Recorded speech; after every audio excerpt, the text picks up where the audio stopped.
네, 오늘 우리에게 주시는 하나님의 말씀은 구약 사사기 15장 14절부터 20절까지 말씀입니다.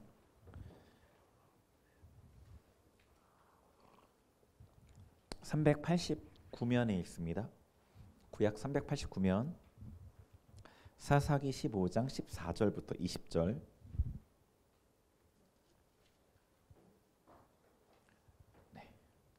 말씀을 찾으셨으면 우리 한 절씩 교독하겠습니다. 제가 먼저 14절을 읽을게요.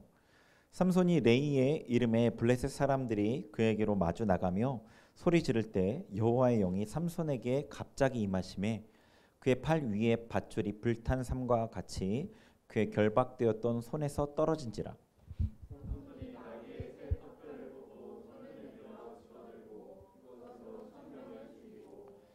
이르되 나귀의 턱뼈로 한 더미 두 더미를 쌓았으며 나귀의 턱뼈로 내가 1000명을 죽였도다 하니라.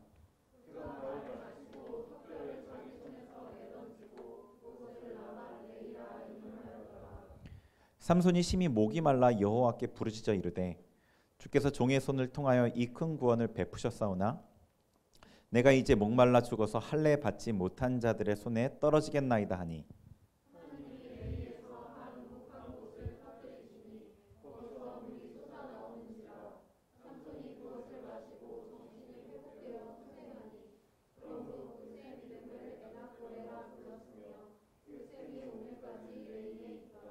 같이 읽습니다. 블레셋 사람의 때에 삼손이 이스라엘의 사사로 20년 동안 지냈더라. 아멘. 네, 우리 사랑합니다, 축복합니다 이렇게 같이 인사하죠. 네. 예. 네, 봄이 온 것 같아요. 거의 봄이 온 것 같아요. 물론 이춘이 지난 지 되게 오래됐어요. 뭐 지금 봄이라고 할 정도의 날씨예요. 지금 13도고. 저는 외투를 벗었어요. 덥고 해서. 네, 뭐 만물이 소생하는 계절, 푸른 풀들이 파릇파릇 돋아나고 앙상했던 가지에 이렇게 새싹들이 돋아나죠. 되게 소망의 계절인데 여러분 마음은 좀 어떠세요? 네, 소망이 돋아나시는가요? 제가 이제 설교를 준비하면서 이게 조편성표 있잖아요. 거기에 우리 청년들 거의 이름이 다 들어가 있는데 몇 면을 쭉 봤어요. 이름들을. 지금 많이들 전반적으로 힘든 시기를 보내고 있구나라는 걸 좀 더 인식하게 됐어요. 네. 그래요. 지금 우리가 그런 시기를 보내는 것 같아요. 이 조셉 파커 목사라는 분이 계셔요. 이름을 들어보지는 못하셨을 거예요. 영국에 시티 템플이라는 되게 유명한 교회가 있어요. 그 스펄전 목사님은 아시죠? 스펄전 목사님. 그 목사님과 동시대에 되게 유명한 설교자로 이름이 나 있던 분이신데 그분이 하나님 앞에 그 자기의 분노를 굉장히 단도직입적으로 막 이렇게 표현했던 그런 내용이 있어요. 그분 자서전에 쓰였던 내용인데 그분의 아내가 죽었을 때 이렇게 쓰여져 있어요. 그 암울했던 시기에 나는 거의 무신론자가 되었다.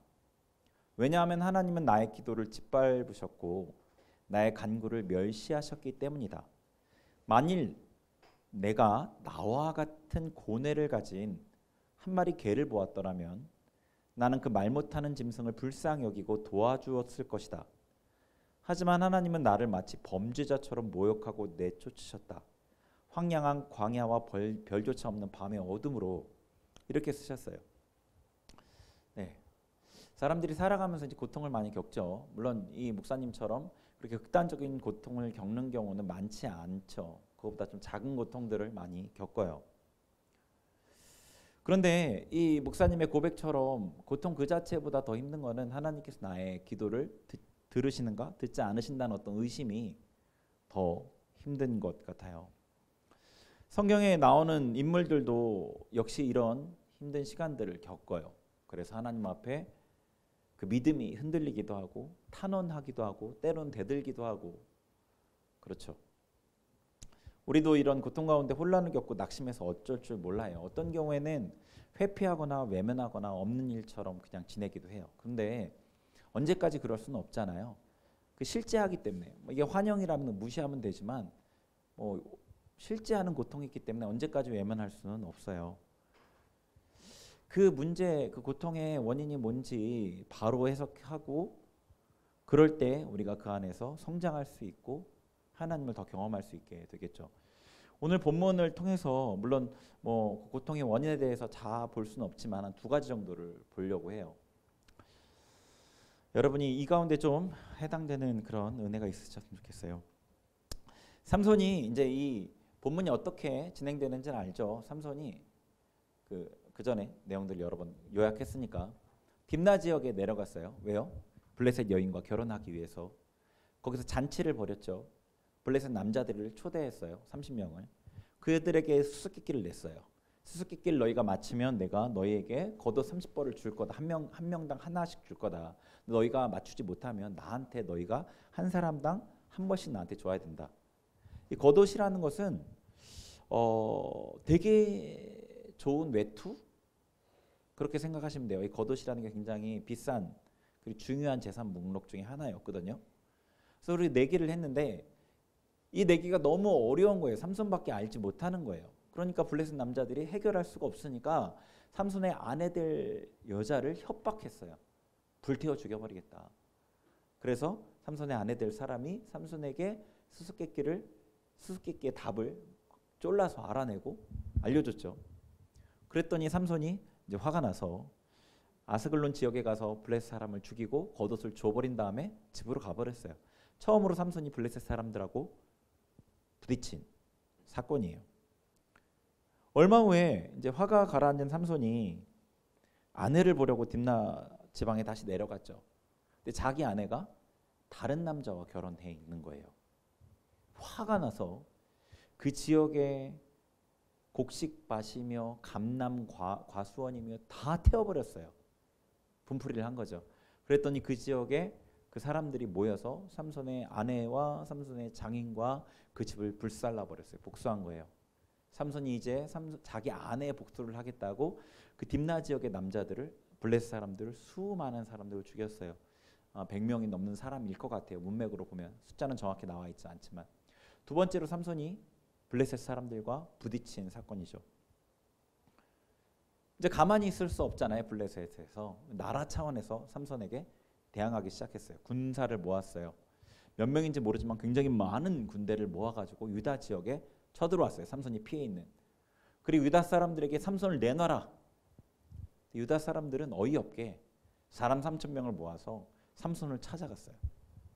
그리고 삼손을 잡아서 블레셋 사람에게 넘겨준다고 했어요. 이 어이없는 요구에 삼손은 순순히 따랐어요. 삼손이 이 결혼잔치에 시작된 갈등, 블레셋과의 갈등이 블레셋과의 전면적인 전쟁으로까지 번졌어요. 하나님이 계획하신 일이었다는 거예요. 자, 14절을 한번 봐볼게요. 오늘 본문의 14절. 그런 배경 가운데에서, 그런 맥락 가운데서 14절 오늘 본문 말씀이 있는 거예요. 같이 읽어볼게요. 시작.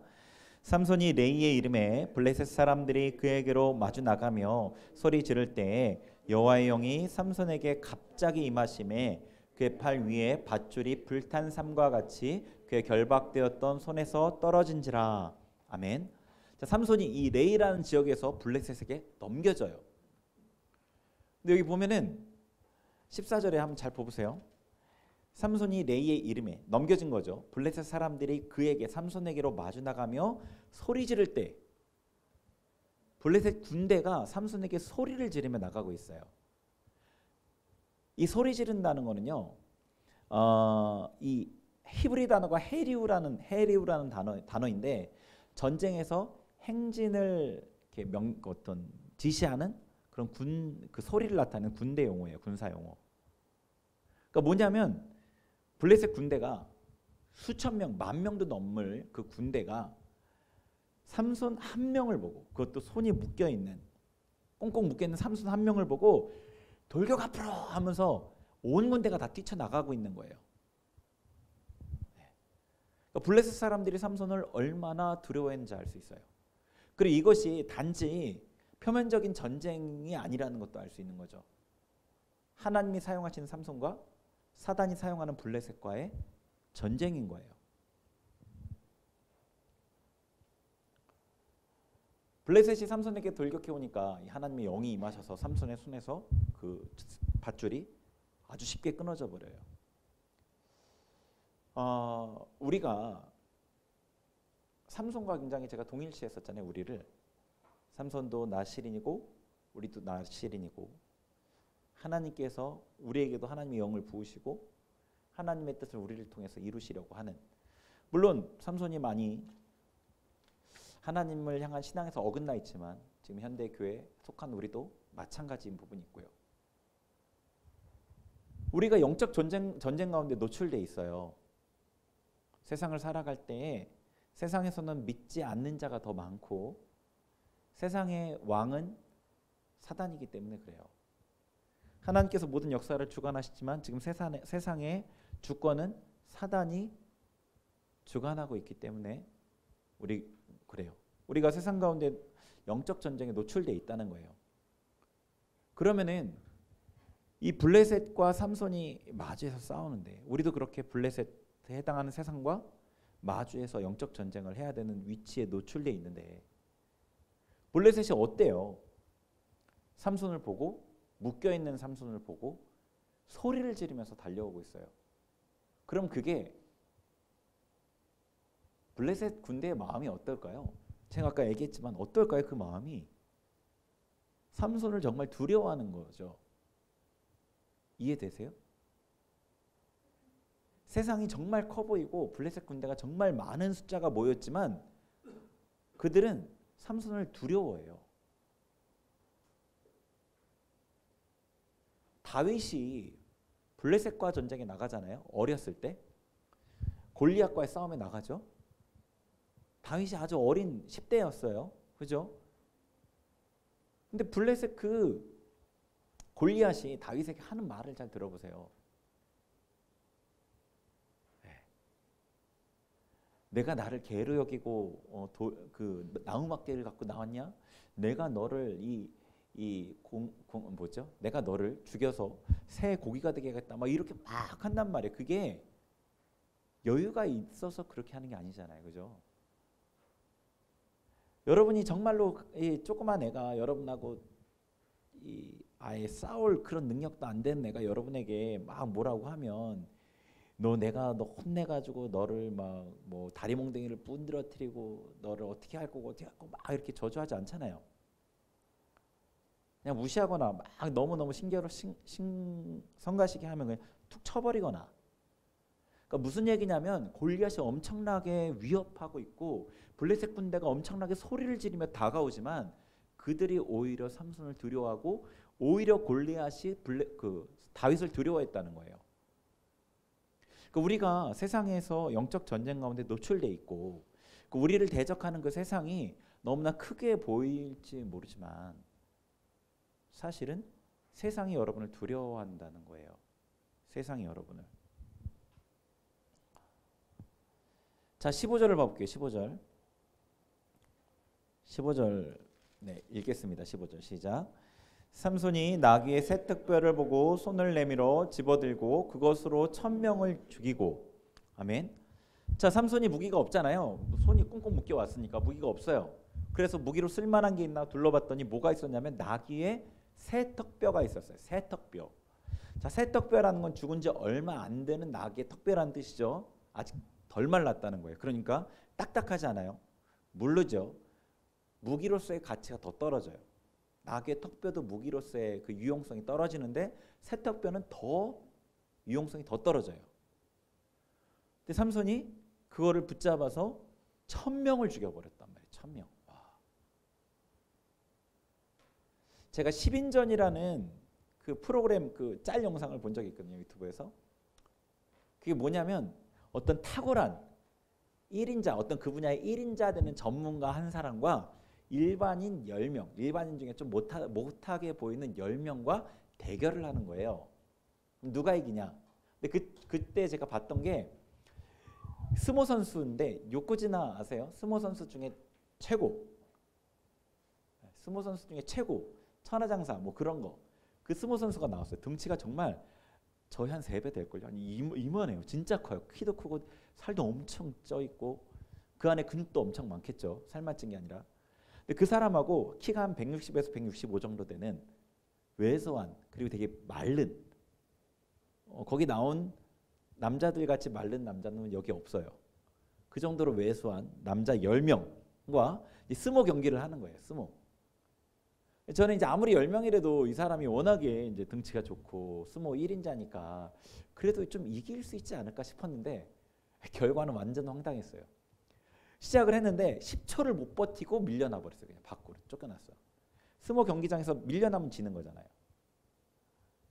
즉 그걸 보고 와 진짜 아무리 힘이 세고 능력이 있는 사람도 이 사람은 진짜 별게 아니구나. 진짜 별게 아니더라고요. 그 10명한테 밀리는데 10초가 뭐예요? 한 5초 만에 밀려났어요. 그냥 버틸 생각도 못하고 그냥 밀려났어요. 그런데 본문에서 삼손은 혼자서 1000명을 죽였어요. 그것도 변변한 무기가 없이 중무장한 군대를 상대로 1000명을 죽였다고요. 하나님의 능력으로만 가능했던 거죠. 네.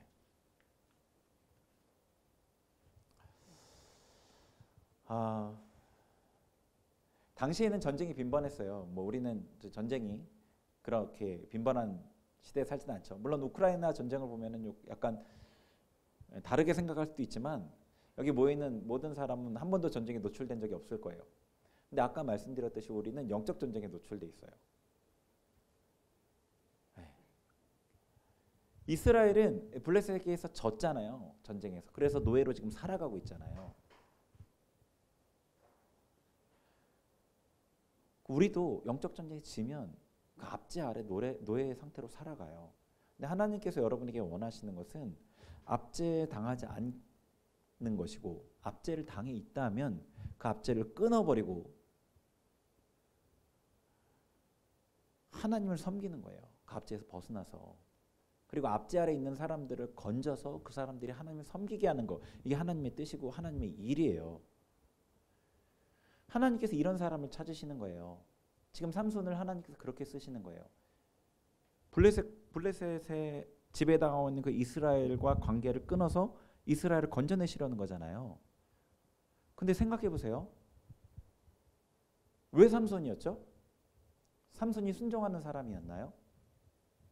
삼손이 거룩한 사람이었나요?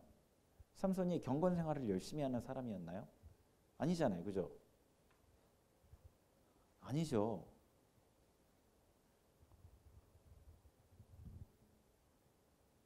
우리가 어떤 영적 전쟁, 하나님의 일을 치르는 이런 상황들을 생각할 때 순종해야지 되는데 기도를 많이 해야 되는데 내가 거룩해야 되는데 그렇게 생각할 수 있잖아요. 근데 그게 아니라는 거예요.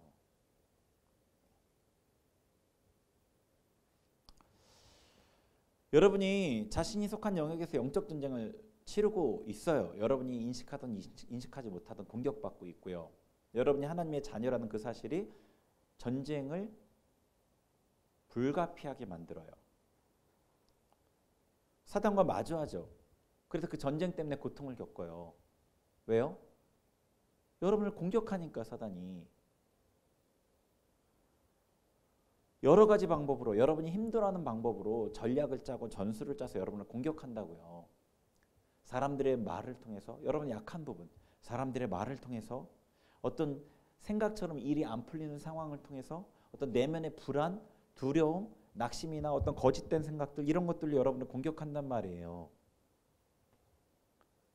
이런 상황에서 우리가 결정해야 되는 거예요. 이스라엘 백성처럼 블레셋의 종이 되어서 그 압제 아래에 그냥 살아갈지 아니면은 하나님의 뜻이 내가 이 압제에서 벗어나는 것이 하나님의 뜻이니까 내가 지금 압제를 당하고 있던 상황이라도 여기서 벗어나는 것이 하나님의 뜻이니까 하나님의 능력으로 싸울지를 그래서 이길지를 여러분이 선택해야 돼요. 고통이나 그 문제에 집중하지 마세요. 그리고 그 문제를 적당히 관리하려고도 하지 마세요. 그렇게 되지 않아요. 타협이 되는 관계가 아니에요.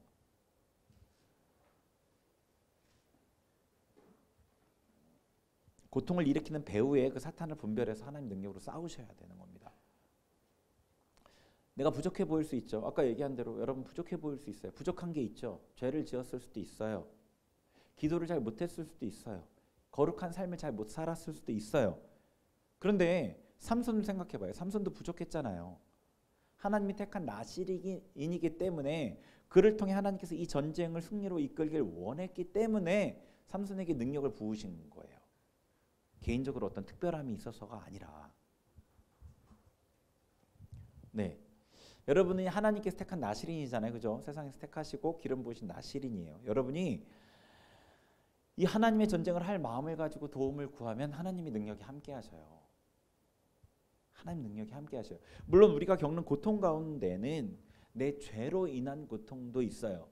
그런 어려움을 겪는 일도 있어요. 그런 경우에는 그것에서 회개를 하는 게 해결책이겠지만 여러분이 있는 자리에서 겪는 영적 전쟁으로 인한 고통이 있다고요. 제가 이 하나님의 사역을 맡기 때문에 이 설교를 하기 때문에 감당해야 되는 고통이 있어요. 제 죄와는 별개로 제가 죄를 져서 그 문을 좀 더 열어줄 수 있겠지만 어쨌거나 그럴 때 제가 그 죄를 완전히 해결하지 못해도 하나님 앞에 제가 이 싸움을 싸우겠습니다. 그리고 하나님의 은혜를 구하고 능력을 구하면 싸워서 이기게 하시거든요. 제가 언제 가면은 제가 뭐 완벽해질까요? 제가 언제 가면은 제가 완전히 거룩해질까요? 제가 언제 몇 살이 되면은 하나님의 일을 넉넉히 감당할 만한 그런 거룩한 사람이 될 수 있을까요? 그런 시간은 없어요. 여러분 지금 어떤 문제를 겪고 있나요? 우리 중에 어떤 친구는 새로운 환경에 적응하면서 힘든 시간을 겪고 있어요. 그죠? 생각지 않는 문제로 계획이 틀어지고 큰 손해를 보는 친구도 있어요. 자잘하게 몸이 아파서 일상생활에 불편을 겪기도 해요. 회사 업무가 과중해서 개인적인 시간을 갖지 못해서 힘들어하기도 합니다. 쉽게 해결되지 않는 건강 문제를 갖고 있는 사람도 있고요. 앞으로의 진로가 불확실해서 갈피를 잡지 못하는 사람도 있어요.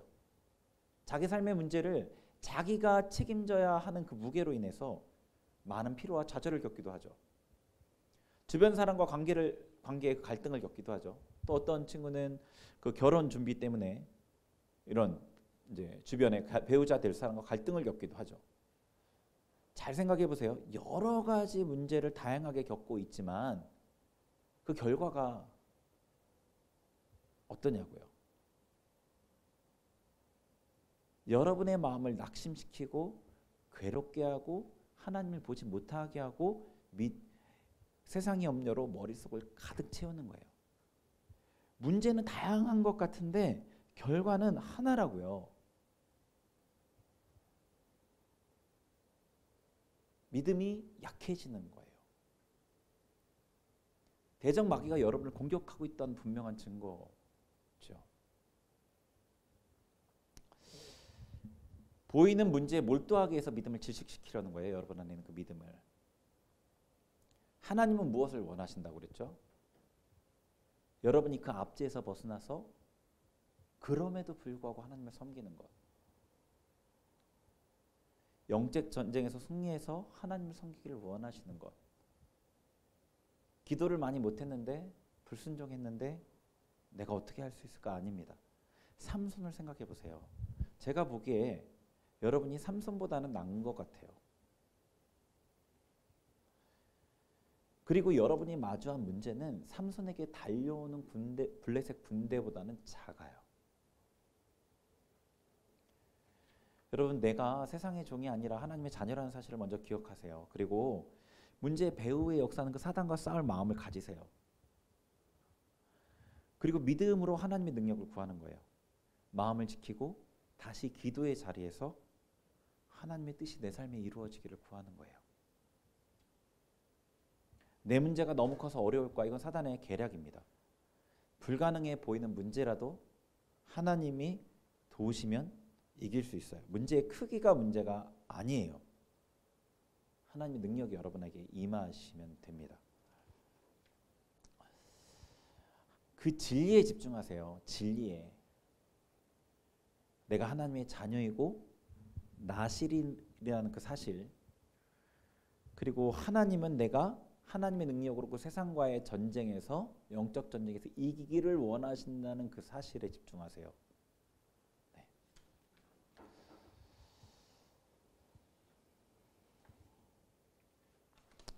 여러분 삶에 일어나는 그 문제를 믿음으로 이기시길 바래요. 자, 그 다음 16절을 한번 볼게요. 16절 같이 읽겠습니다. 16절 시작. 이르되 나귀의 턱뼈로 한 더미 두 더미를 쌓았으며 나귀의 턱뼈로 내가 1000명을 죽였도다 하니라. 아멘. 자, 삼손이 하나님의 능력으로 승리했죠. 1000명을 죽여버렸어요. 블레셋 군대가 다 도망쳤어요. 삼손 도대체 안 되겠다. 우리가 절대 이길 수 없다. 좌절하고 도망쳤단 말이에요. 그랬더니 이제 삼손이 이렇게 노래를 부르는 거예요. 나귀의 턱뼈로 한 더미 두 더미를 쌓았으며 나귀의 턱뼈로 내가 1000명을 죽였도다. 이 운율을 맞춰서 노래해요. 그죠? 삼손이 약간 뭐 되게 뭐랄까 힘만 센 사람 같은데 감성적이었나 봐요. 네. 가슴형이었던 것 같아. 감정에 굉장히 충실하잖아. 그죠? 앞에도 보면 막 화나가지고 막 다 죽여버리고 막. 네.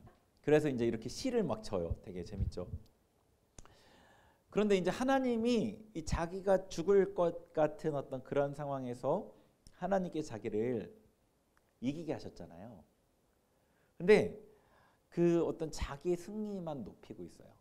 하나님에 대한 찬양도 없고 감사도 없고 자기가 이스라엘의 구원자라는 어떤 그런 소명에 대한 자각도 없고 자기만 높여요 지금. 그리고 17절에 그가 말을 마치고 턱뼈를 자기 손에서 내던지고 그곳을 라맛 레이라 이름하였더라. 라맛 레이가 턱뼈의 산이라는 뜻이에요. 그러니까 이게 딱 이제 블레셋 군대가 다 죽어 있어요. 뭐 여기저기 막 1000명이면 엄청 많은 숫자죠. 한번 상상해 보세요.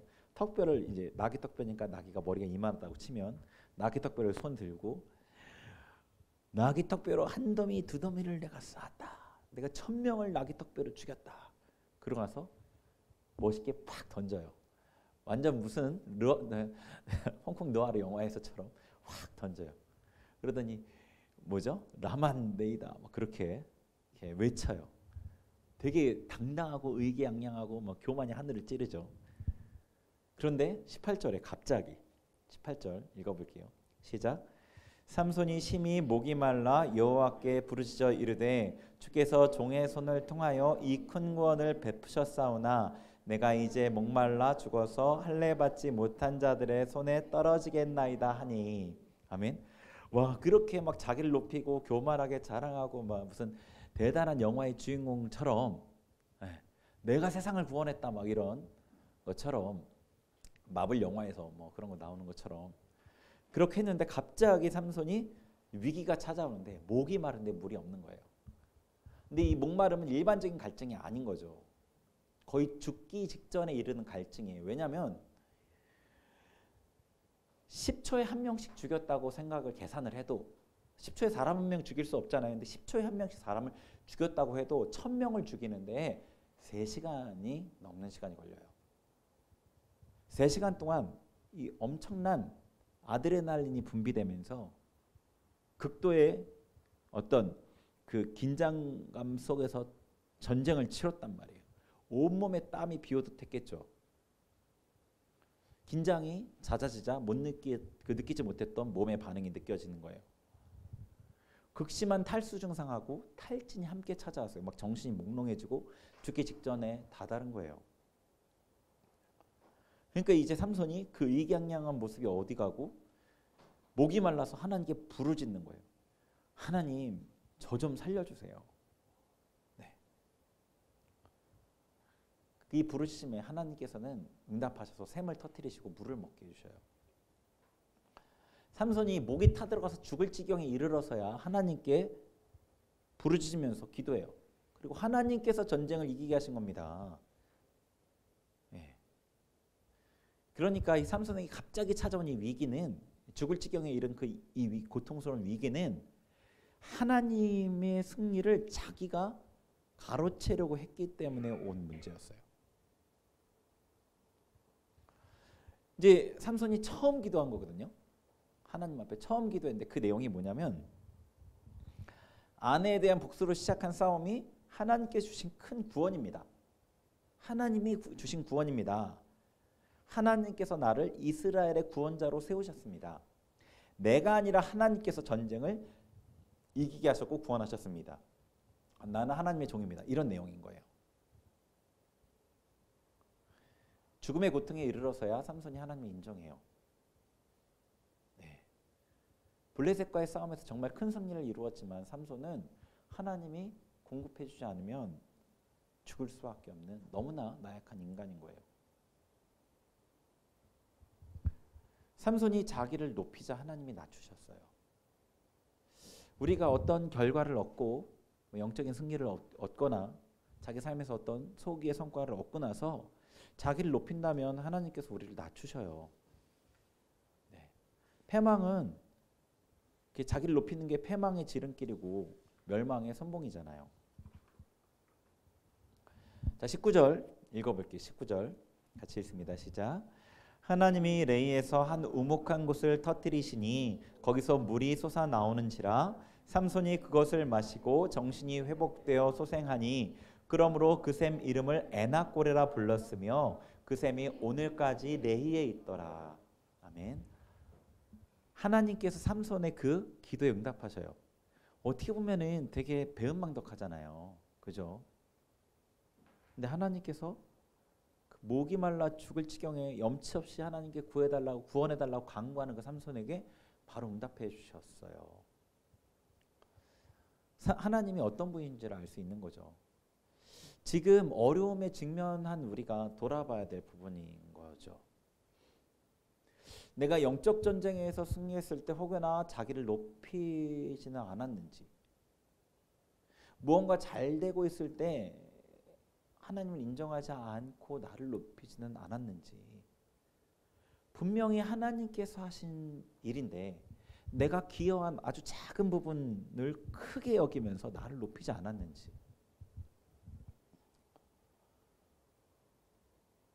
사람 안에 교만의 죄가 있잖아요. 그러다 보니까 자기를 높이기가 너무 쉽죠. 높아진 마음을 하나님께서는 낮추셔요. 유다의 왕들 중에 여러 왕이 있잖아요. 그 왕들 중에 므낫세라는 왕이 제일 악한 왕이었어요. 그 왕이 얼마나 악했냐면 산당을 세우고 뭐 바알의 제단을 쌓고 아세라 목상을 만들고 하늘의 일월성신에 경배하고 이런 것들은 기본적으로 하고, 다른 왕들보다 더 악했던 이유는 하나님의 성전 안에다가 이 제단을 세웠어요. 이런 일월성신에게 경배하는 그 제단을 하나님의 성전에다 세웠어요. 그리고 자기 아들들을 불 가운데 지나가게 하고 인신제사를 드리고 신접한 자와 박수를 신임하고 그들의 말을 듣고 나라의 중요한 일들을 결정하고, 실제로 자기도 이 사슬과 요술을 행하고 정말로 악한 왕이었고요. 자기만 그런 게 아니라 이스라엘 사람들을 다 그 악으로 빠지게 했어요. 우상 숭배로. 하나님께서 그에게 경고하셨죠. 근데 마음이 교만하잖아요. 지금 자기가 왕이고 뭐 다 잘 되니까 마음이 교만해서 그 얘기를 듣지 않았죠. 당연히. 결국에 하나님께서 그 아스루 왕을 통해서 이 유다 땅을 공격하게 하시고 그를 포로로 잡혀가게 하셨어요. 나라도 왕위도 권세도 백성도 모든 것을 다 빼앗겼고 포로로 완전한 고통 가운데 빠진 거예요. 그제서야 므낫세가 하나님을 기억하고 기도해요. 그제서야. 자, 역대하 33장 12, 13절을 제가 읽어드릴게요. 네. 같이 한번 읽어보죠. 시작. 그가 환난을 당하여 그의 하나님 여호와께 간구하고 그의 조상들의 하나님 앞에 크게 겸손하여 기도하였으므로 하나님이 그의 기도를 받으시며 그의 간구를 들으시사 그가 예루살렘에 돌아와서 다시 왕위에 앉게 하시니 므낫세가 그제서야 여호와께서 하나님이신 줄을 알았더라. 아멘. 네. 므낫세가 왕으로 있을 때 교만해서 하나님 말씀도 안 들었고 어떤 왕보다도 악을 행했다고 그랬잖아요. 그런데 그럼에도 불구하고 이 고통 가운데 마음을 낮춰서 회개하니까 하나님께서 그의 기도를 들으셨어요. 그리고 다시금 예루살렘으로 돌려보내시고 왕위에 다시 앉히셨다고요.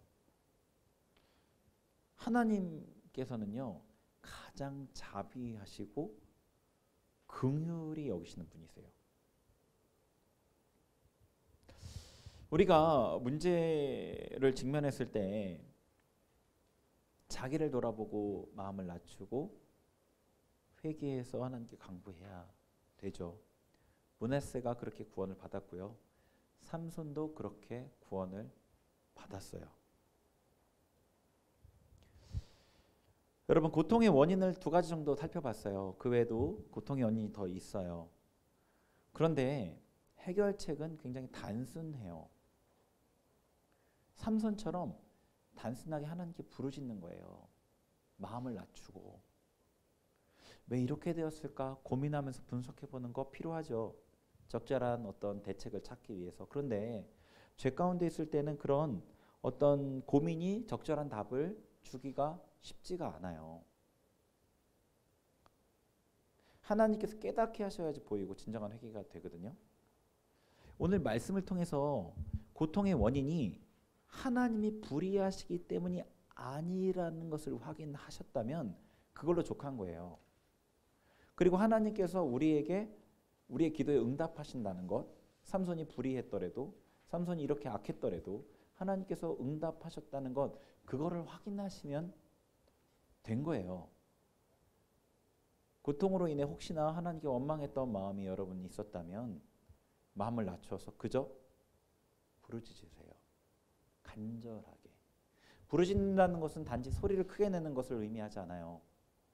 부르짖는다는 것은 간절한 마음의 표현이에요. 정말로 간절한 거예요. 성경에서 이 부르짖는다는 표현이 정말로 많이 나오고, 특별히 기도 예배와 관련되어 있는 말씀인 시편에서 부르짖는다는 표현이 굉장히 많이 나오는데 대부분 cry out으로 번역을 했어요. 울부짖는다는 거예요. 그거는 소리를 크게 낸다는 게 아니라 이 간절하고 애끓는 마음이 여기서 그냥 머물러 있을 수 없기 때문에 간절한 큰 소리를 통해 터져 나오는 게 부르짖는 거예요. 삼손이 죽을 지경에 이르러서 막 죽을 지경에 이르렀단 말이에요. 하나님 저 좀 도와주세요. 이렇게가 안 되잖아요. 그러니까 부르짖은 거예요. 하나님 저 좀 도와주세요. 죽어가는 사람이 살려주세요 하는 것처럼.